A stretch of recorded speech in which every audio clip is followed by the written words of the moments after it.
আমাদেরকে কেউ কেউ বলেন আমাদেরকে আর মাথায় তুলতে দেওয়া হবে না।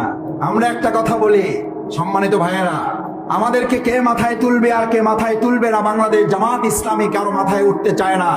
বাংলাদেশ জামাত ইসলামী অধ্যাপক মিয়া গোলাম পরোয়ার ঘোষণা করেছে এই ডুমুরিয়াতে কোনো এমপি হবে না, এমপি হবে এখানকার 3 লক্ষ মানুষ। আমরা তাদেরকে মাথায় তুলে রাখবো। আমাদেরকে আপনারা কি বলেন? এই সব কথা বলে আমরা নিজেরা নিজেদেরকে রাজনীতিতে আরো অনেক ধাপ পিছিয়ে নিচ্ছি।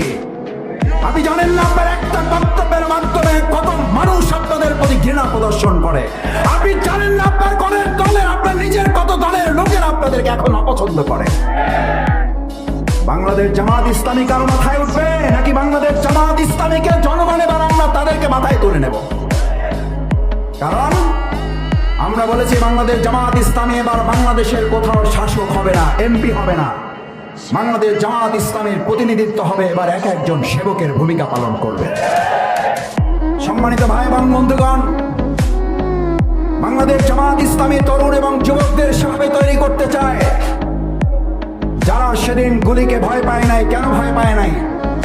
আল্লাহ সুবহানাহু ওয়া তাআলা প্রিয় নবী মুহাম্মদ রাসূলুল্লাহ সাল্লাল্লাহু আলাইহি ওয়াসাল্লামকে দিয়ে আমাদেরকে জানিয়েছেন, আমাদের এই দুনিয়ার জন্য শুধু নয়, পরকালের মুক্তির ঠিকানা হিসাবেও এই তরুণ যুবকরা যদি শুধু একটা কথা মনে রাখতে পারে, ইন্নী আখাফুল্লাহ, আমরা এক আল্লাহ ছাড়া আর কাউকে ভয় করি না। সুতরাং এক আল্লাহ ছাড়া আর কাউকে ভয় করি না। এই তরুণ যুবকেরা যদি আমার সিদ্ধান্ত নেয়, তাহলে আমাদের এবার আর কেন্দ্র দখলের কোন রক্ত চক্ষু দেখে এবার লাভ হবে না। তাহলে এবার আর অবৈধ কালো টাকা ছড়িয়ে আমাদের ভোট কেনা যাবে না। কারণ আমরা এবার রন্ধ্রে ছড়িয়ে দেব আমাদের যে গোলাম পরোয়ার, সে যেমন এক পনেরো থেকে আল্লাহ ছাড়া কাউকে ভয় করে না, আমরা আজকে থেকে এক আল্লাহ ছাড়া আর কাউকে ভয় করি না।